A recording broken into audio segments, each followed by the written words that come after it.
मित्रांनो, मला तुम्हाला सांगायचं आहे की आज आपल्या या समोर ही सर्व परिस्थिती निर्माण करणारे आणि सर्व सत्य परिस्थिती स्थापन करणारे आपल्या सर्वांचे एफडीआयचे प्रमुख तुकाराम मुंडे साहेब, त्यांच्या वतीने इथे संतोष सावंत आणि आदित्य जोशी साहेब, अन्न सुरक्षा अधिकारी पुणे, हे सुद्धा त्यांनी आपल्याकडे पाठवले आहेत. आपल्या मोर्चा झाल्यानंतर ते आपलं निवेदन घेणार आहेत. आणि या निवेदनामध्ये आपण त्यांना सांगितलं आहे की इथे जे काही वरवरची जी आतापर्यंत कारवाई झाली, ही वरवरची कारवाई न करता याच्या तळामुळापर्यंत जावा आणि तळामुळापर्यंत जाऊन ही जी काही मेन खोडं आहेत, या खोडांची ज्या काही जटा आहेत, ज्या जिथे जिथे गेल्यात त्या जटा तिथून खणून आपल्याला तिथून कायमस्वरूपी निस्तानाबूत केल्या पाहिजेत. तर मित्रांनो, आपल्या सर्व सहकाऱ्यांनी आपला सर्वपक्षीय मोर्चा झाला. या सर्वपक्षीय सरकारने सांगितलं की दूध भेसळ कशी झाली, परंतु मी तुमचे कायम डोळ्यावरच काम करणार. ते कसे तुम्हाला सांगतो. आपल्या इथे 1990 साली सत्ता परिवर्तन झालं. त्यानंतर आता 2026 सालापर्यंत एक हाती सत्ता आहे. 1995 साली आपल्या येथील सर्वात मोठी डेअरी म्हणजे कात्रज डेअरी. कात्रज डेअरीचं तेव्हा दूध संकलन हे 1.5 लाख लिटर होतं. किती होतं? 1.5 लाख लिटर. आणि त्याच काळात आंबेगाव तालुक्यातील येथील आमदाराच्या मित्रांनी नवीन डेअरी काढली होती. तिचं संकलन होतं 15,000 लिटर. त्यानंतर कात्रज डेअरी 2025 ला तिचं संकलन आहे 2 लाख लिटर. आणि इथल्या त्या तथागतित मित्राचं संकलन आहे 10 लाख लिटर.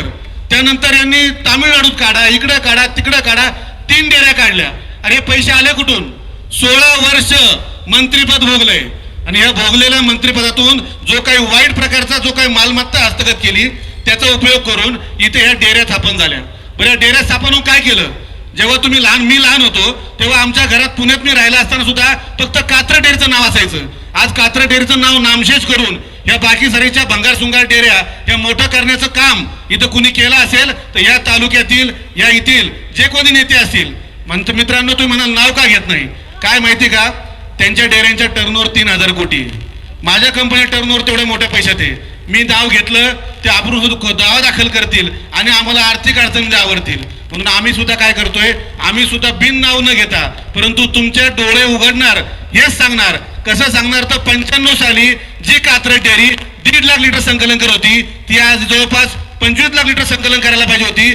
त्या डेअरीला जाणून बुजून पाठीमागं ठेवलं. आपल्या मित्राच्या खाजगी डेअरीला, जी डेअरीला सरकारी पाठिंबा होता अशी डेअरी पाठीमागं राहिली. आणि जी डेअरी खाजगी पाठिंबा राहिली ती डेअरी आज सगळ्यात मोठी डेअरी कशी होते? हे कुठनं आणतात पैसे आणि दूध आणतात कुठनं? अरे, आंबेगाव तालुक्यात जर दूध मोजमाप केलं तर 1-1.5 लाखाच्या वर दूध संकलन होत नाही. आंबेगाव तालुक्यात जवळपास 6 डेअऱ्या मोठ्या आहेत. या प्रत्येक डेअरीची संख्या 60,000 ते 2 लाखापर्यंत आणि मोठी डेअरी 10 लाखापर्यंत. म्हणजे दूध काय आपल्या घरात पिकतं का? मित्रांनो, जेव्हा एखादा मुलगा जन्म घेतो तो 6 महिन्याचा होतो तेव्हा त्याच्या आई तिच्या दुधानंतर त्याला काय पाजते तर ते बाहेरचं दूध पाजते. आणि त्याच्या आतड्याला पहिली पचन क्षमता टेस्टिंग होते ते बाहेरच्या दुधामध्ये. आणि ह्या दुधामध्ये ते केमिकल टाकतात. त्याच्या आतड्याची क्षमता कॅन्सरमध्ये रूपांतरित होते. तर या अशा हरामखोरांना आणि अशा मादरचोद लोकांना तुम्ही बरंच ऐका. हे शिवाय त्याला मी घाबरत नाही, कारण की मी कुणाचा मिंदा नाही. अशा हरामी लोकांना त्यांच्या या करणीची फळं त्यांना देवानी दिल्लीची आहेत. एकाचाही संसार हा सुखाचा नाही. पाहिजे असेल तर चेक करा, कुणी चेक करा. कुणाला होत नाही, कुणाला झालंय त्याचं पुढचं होत नाही. ज्याचं झालंय त्याला सोडून दिलंय आणि ज्याचं आहे ते येडं झालंय. हे अशी परिस्थिती आहे आणि आताची कंडिशन आहे. तुम्हाला पाहिजे असेल तर प्रत्येकाच्या घराचे कंडिशन चेक करा. आणि मी कधी पण बोलताना पूर्ण पुराणाशी बोलतो, अपूर्ण बोलतच नाही, कारण की आमचा पिंडच नाही तो. आमच्या साहेबांनी सांगितलंय बाळासाहेब ठाकरे शिवसेना आहे आमची. आणि एकनाथभाई शिंदेनी सांगितलंय पहिलं आपलं काम फक्त जनतेच्या मागच थांबण्याचं आहे. मग ती जनता आपल्या बरोबरची असू आपल्या विरोधातली असू, पहिलं काम आहे जनतेबरोबर थांबण्याचं.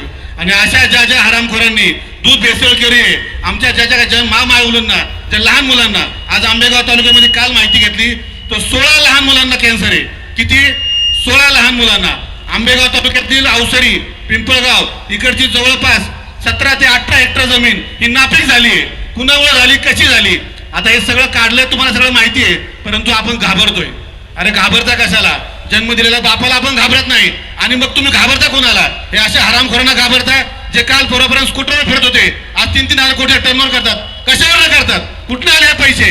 हे हरामखोरांच्या सर्व प्रकारच्या ईडी चौकशी झाल्या पाहिजेत. यांच्यावरती प्रत्येक प्रकारची कारवाई झाली पाहिजे. आणि या सगळ्या कारवाई करणार आणि या सर्व कारवाई करायला भाग लावणार अशी सर्व आंबेगावची जनता आपल्या समोर बसली आहे. आणि मी तुम्हाला परत सांगतो, ह्या सर्वांना जोपर्यंत कारवाई होणार नाही तोपर्यंत आपण सर्वांनी अजिबात शांत बसायचं नाही. या लोकांनी काय केलंय, आपल्या इथल्या लोकांना, जे लोक थोडे मोठी होतात त्या लोकांना सांगणार टँकर घे, 4 घे, 6 घे, देतो कर्ज, नंतर नोटीस पाठव, विक जमीन पण तूच घेणार, निलाव पण तूच करणार. अरे जे सिंडिकेट आहे, आता त्यांनी सांगितलं जसं पुष्पामधलं सिंडिकेट आहे, तो पुष्पा तरी गरिबाची मदत करत होतो, पण हा हरामी काहीच करत नाही. याच्याकडून कुणाला 4 सुटत नाही. काय उपयोग अशा लोकांचा आपल्यासाठी? त्यामुळे ह्या सिंडिकेटला याची पाळंमुळं खणून याला जमीनदोस्त केल्याशिवाय आपण अजिबात शांत बसायचं नाही आणि बसणार नाही. आणि तुमच्या पाठीमागे मी मागेही सांगितलं होतं, कधीही सांगितलं होतं की मी जोपर्यंत रमेश येवले जिवंत आहे तालुक्यात आहे तोपर्यंत प्रत्येक अन्यायाच्या पाठीमागे मी माझ्यापर्यंत पूर्णपणे उभा राहणार. तो आर्थिक असो, कायदेशीर असो, कुठल्याही प्रकारे असो. त्यामुळे तुम्ही कुठल्याही प्रकारची काळजी करू नका. आपल्या माय माऊलींना विनंती करतो की आपल्या जवळच्या माणसा, ज्याच्याकडे गाय असेल, म्हैस असेल, त्याच्याकडनं दूध घेऊन आपल्या लहान मुलांना पाजा. जोपर्यंत या सर्व प्रकारचा मुळापासून नायनाट होत नाही तोपर्यंत. आणि सर्वांनी अशाच प्रकारे इथं उपस्थित राहिले त्याबद्दल मी सर्वांचं खूप खूप स्वागत करतो. जय हिंद, जय महाराष्ट्र.